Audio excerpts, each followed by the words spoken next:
As game developers, we often have secrets built into our games. Some of them we want you to find, others we don't. In this video, we're going to be looking at my top 10 retro gaming secrets. Hot coffee? Thank you. Game on!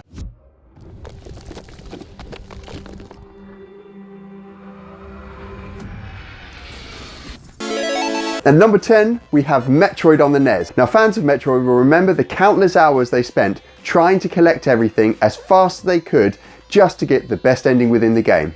Little did they know, but there was a password that you could put in that would give you everything right at the beginning of the game. If you want to see the best ending of Metroid on the Nintendo Entertainment System, then go to the password screen, type in NAR, N-A-R, then password, and then the rest of the password leave as zeros. And there you have it. Everything that you need to collect in the game right at the beginning.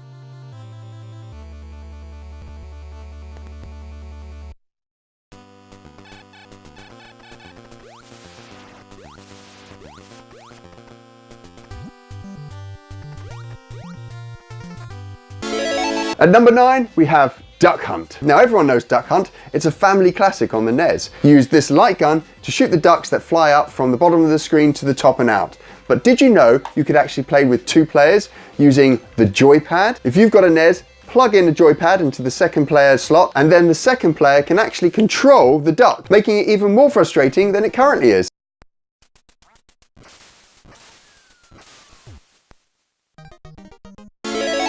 Next up at number 8, we have the world's most famous secret and the world's first Easter egg. Warren Robinett was the designer and creator of Adventure, and him and his colleagues at Atari were extremely disgruntled with the fact that Atari was not acknowledging them for their games that they were making or giving them gaming royalties. Finding Warren's secret involves the player picking up a grey dot and taking it through a number of rooms until they get to a specific room. In that room, if you have all the correct objects, you will see the message created by Warren Robinett. And that is the first ever video game Easter egg. At number 7, we have another games developer who secretly hides his game initials in Donkey Kong. Langdon was the engineer responsible for porting Donkey Kong onto the Atari 400.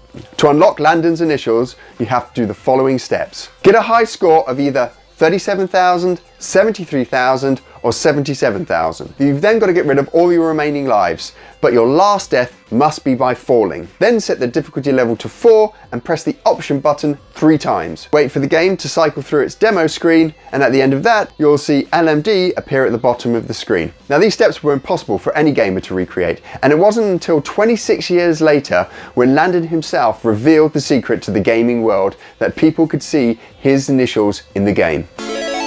At number 6, we have one of my all-time favourite games, Zelda: A Link to the Past.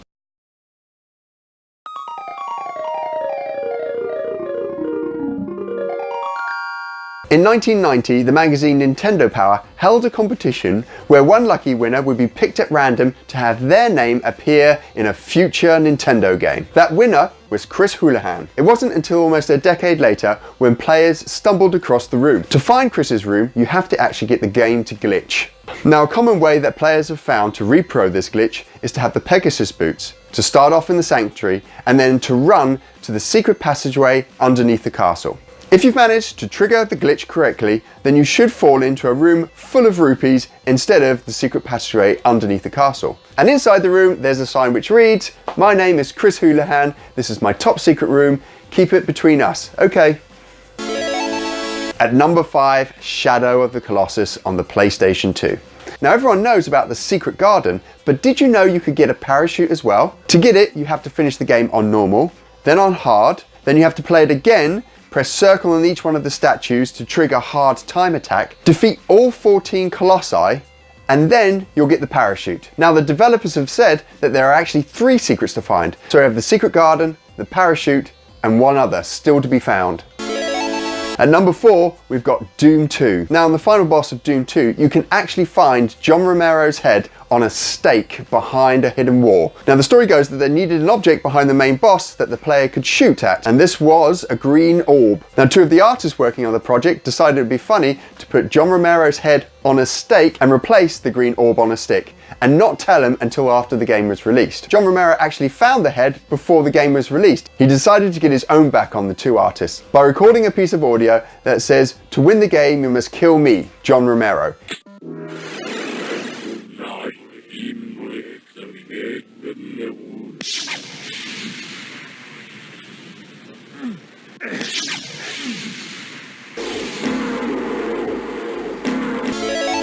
At number 3, we have another Zelda title, the Ocarina of Time. Now, the Ocarina of Time is a classic with a ton of secrets throughout the game. But did you know that if you had a Game Shark card, you could trigger a different type of enemy? Link can actually be attacked by a fleet of air wings from Star Fox.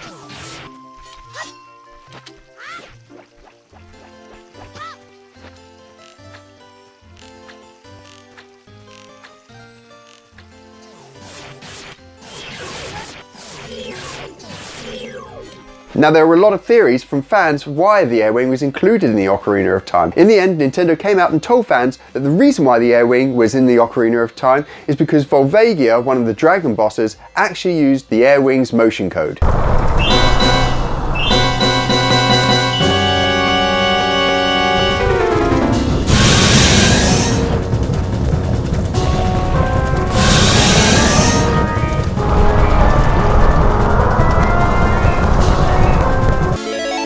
At number 2, we've got Goldeneye on the N64. Now, Goldeneye is one of the best first-person shooters ever made, and it's got its fair share of secrets within it. But did you know the developers, Rare, actually included on the cartridge a full ZX Spectrum emulator and 10 games? The story goes that the developers at Rare wanted to see if they could run a ZX Spectrum emulator on a Nintendo 64 cartridge.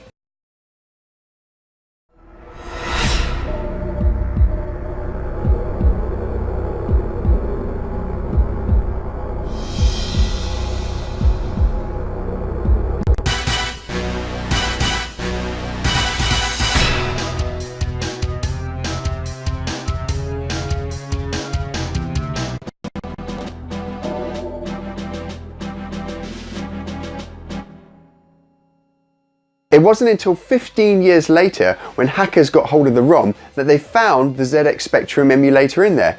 Now, you can actually play with the ZX Spectrum emulator and the 10 games, but you will need to get a modified version of the ROM to do it. At number 1, we have Punch-Out! And this secret remained undiscovered for 22 years until Nintendo's then president Satoru Iwata told the world what it was. Now, one of the hardest characters to fight in Punch-Out! Is Bald Boar, and especially when he does his bull charge. If this bad boy hits you, it's game over. And the only way you can stop him is by perfectly timing a punch midway through his charge. But in an interview, Mr. Iwata revealed that if you look at the bottom right hand corner of the crowd, there is a character with a camera, and his camera flash goes off at the precise point where you have to interrupt his attack. What a fantastic secret that's been laying in plain sight for 22 years. And that's my top 10 retro gaming secrets. Let me know in the comments below what your favourite gaming secret is. The thing I love about retro gaming is how many cool things there are that I just didn't know about, like this 3D retro gaming console from Nintendo. If you'd like more retro gaming goodness, then subscribe by clicking on my little pixel head below and get a new video every week.